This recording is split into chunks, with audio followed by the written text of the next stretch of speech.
Mga katigangers, day of manin. Koskolatan eh. Ag-start kami aggatang tikuan.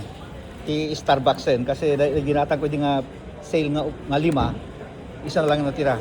Kaya kailangan may backup na. Kaya ito.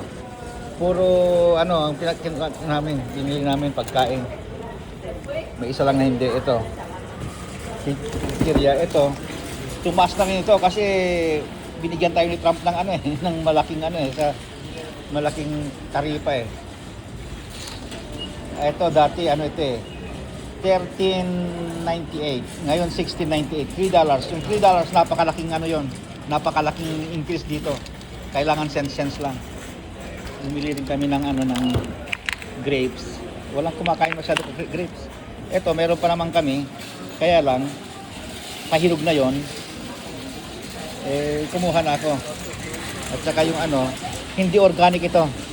Kaya lang itong binili ko kasi ito, hindi pa hinog. Dahil yung sa bahay, hinog na. At saka bumili kami nito. Ito yung bread na pinakamasarap.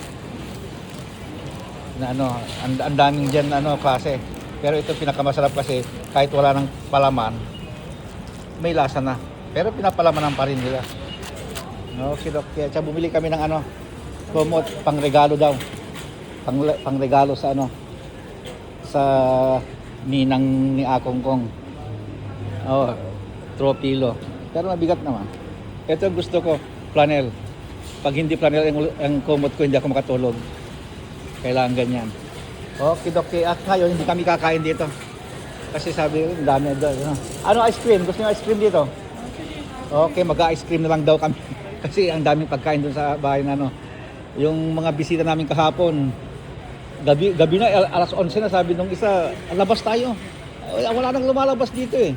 Pag dumilim na, walang lumalabas eh. Ngayon, si Kisha, mag-drive-thru na lang tayo ng ano, ng in and out. Kasi sabi naman ni Jingjing, may in and out sa tabi natin. Ay, gusto ko ngayon, kaya pala hindi sila kumakain ng panggabi, dinner, kasi gusto nila in and out. Kaya pumunta sila kahapon. Ano oras na dumating? Alas 8 ngayon dumating sila galing sa kumain na sila. Kumain sila dyan sa bahay. Okay. Kumain sila sa bahay? Kumain lang ng konti kasi may baon din sila. Okay. Bye-bye na. At mag-ice cream daw kami. Bye-bye.